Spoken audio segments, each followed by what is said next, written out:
Raccoon बुद्धिमान प्राणी हैं क्योंकि उन्हें बहुत ज्यादा खतरों का सामना नहीं करना पड़ता, इसलिए उत्तरी अमेरिका के अधिकांश हिस्सों में उनकी संख्या बहुत ज्यादा है।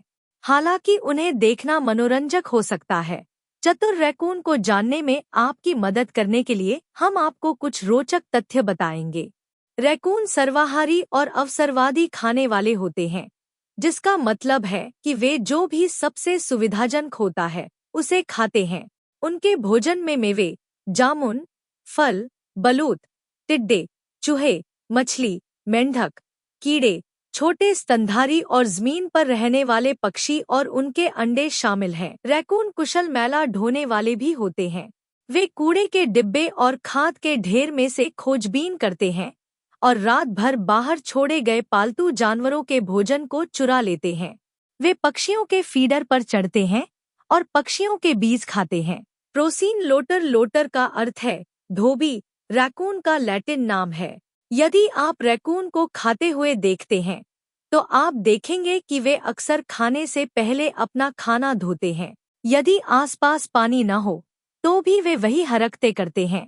अपने अगले पंजों को अपने खाने पर इधर-उधर घुमाते हैं और उसे ऊपर नीचे उठाते हैं। हालांकि शोधकर्ताओं का कहना है कि यह स्वच्छता की आदत नहीं है जो इस व्यवहार को प्रेरित करती है। वन्यजीव जीव विज्ञानी मानते हैं कि रैकून के अगले पंजों की उंगलियों पर संवेदनशील तंत्रिकाएं होती हैं। जब वे पानी में भोजन की तलाश करते हैं तो वे संवेदी जानकारी इकट्ठा करने के लिए अपने पंजों से इधर-उधर महसूस करते हैं। नोवा स्कोटिया के शोधकर्ताओं ने 136 रैकूनों के एक अध्ययन में पाया कि रैकून के अगले पंजों की त्वचा को गीला करने से उन तंत्रिकाओं की प्रतिक्रियाशीलता बढ़ाने में मदद मिली। लेकिन जब आसपास पानी नहीं होता है तब भी डुबोने की रस्म उन्हें अपने भोजन को पकड़ने और उसे अपने मुंह तक पहुंचाने में मदद करती है। International union for the conservation of nature के अनुसार रैकून पूरे महाद्वीपीय अमेरिका में रहते हैं, सिवाय रॉकी पर्वत और रेगिस्तान के कुछ हिस्सों के। वे कनाडा और मध्य अमेरिका को भी अपना घर मानते हैं। वे इस बात को लेकर बहुत ज्यादा चिंतित नहीं रहते कि वे कहाँ रहते हैं, जब तक कि आसपास पानी हो। रैकून जमीन, खोखले पेड़ों या चट्टानों में दरारों में अपना डेरा बनाते हैं। ज्यादा शहरी इलाकों में वे घरों में घुस जाते हैं और अटारी, चिमनी और घरों के नीचे रेंगने वाली जगहों में डेरा बनाते हैं। रैकून अपने डाकू जैसे काले चेहरे वाले मुखौटों के लिए जाने जाते हैं। रैकून के मुखौटे क्यों होते हैं? इसका एक सिद्धांत यह है कि विशिष्ट काले निशान सूरज की चकाचौंध को दूर करने में मदद करते हैं और रात में देखने की क्षमता को भी बढ़ा सकते हैं। इसके अतिरिक्त कुछ शोधकर्ताओं ने यह सिद्धांत बनाया है कि जानवरों में काले मुखौटे शिकारियों से अपनी आंखें छिपाने के लिए काम करते हैं। हालांकि बायोलॉजिकल जर्नल में प्रकाशित एक अध्ययन ने निष्कर्ष निकाला है कि काले पैटर्न सबसे अधिक संभावना एंटीग्लेयर डिवाइस है। रैकून अविश्वसनीय रूप से बुद्धिमान होते हैं। कुछ विद्वान तो यह भी कहते हैं कि उनकी विभेदक क्षमताएं घरेलू बिल्लियों के बराबर ही होती हैं, यदि उनसे बेहतर नहीं होती। एनिमल कॉग्निशन नामक पत्रिका में प्रकाशित 2017 के एक अध्ययन में शोधकर्ताओं ने 8 बंदी रैकूनों का कारण कार्य समझ के लिए मूल्यांकन किया। रैकूनों को पानी से भरा एक सिलेंडर दिखाया गया जिसमें मार्शमैलो था जो पकड़ने के लिए बहुत नीचे था। फिर शोधकर्ताओं ने प्रदर्शित किया कि यदि वे सिलेंडर में कंकड़ डालते हैं तो पानी का स्तर बढ़ जाएगा ताकि ट्रीट रैकून की मुट्ठी में आ जाए। 2 रैकूनों ने ट्रीट पाने के लिए पत्थर गिराना सीखा।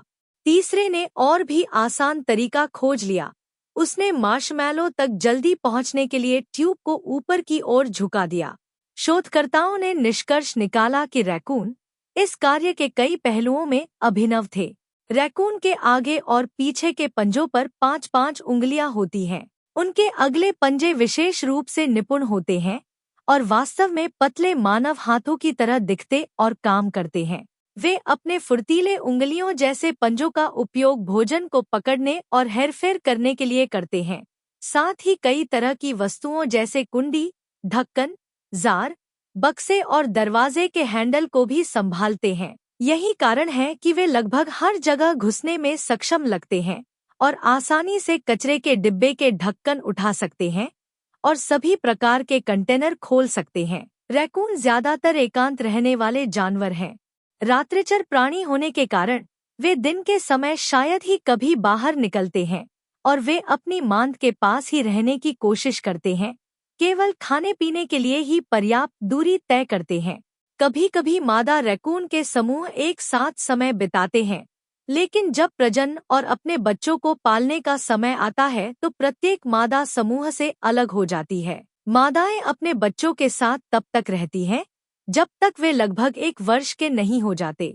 नर प्रजनन से पहले 1 महीने तक मादा के साथ रह सकते हैं, फिर अपने बच्चों के जन्म के बाद चले जाते हैं। हालांकि मानव शहरीकरण और विकास के कारण बहुत से जानवरों की आबादी कम हो गई है, लेकिन रैकून ने लोगों के साथ रहने के लिए आसानी से खुद को ढाल लिया है।